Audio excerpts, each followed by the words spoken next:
What is going on, everybody? Kyle Murray from FTN Bets back again with another NFL player prop profile. Bring some of my favorite NFL player props to the video here.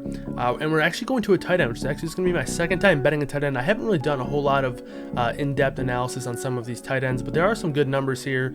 And the first one that stood out to me was Logan Thomas over 4.5 receiving touchdowns. Thomas went for 6 touchdowns last year, and he was quite frankly dealing with a carousel of dysfunction at quarterback. He didn't really have any consistency. He played with 3 different quarterbacks on the year.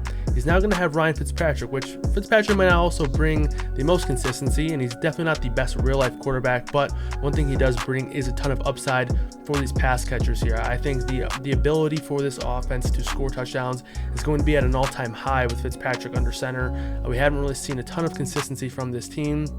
And now the consistency might not necessarily be there, but the upside will be there with Fitzpatrick under center. So I think that's a major upgrade.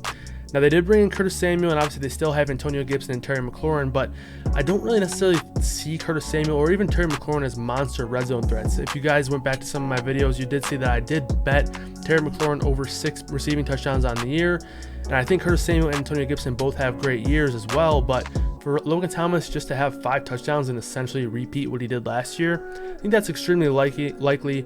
My projections are very high on this Washington offense in general, and I think Logan Thomas remains a dynamic red zone threat in this offense, and I have him for nearly 7 touchdowns on the year. So I'm liking this bet for Logan Thomas to repeat kind of what he did last year and also even take a couple steps forward. So Logan Thomas over 4.5 receiving touchdowns at -115 over on DraftKings.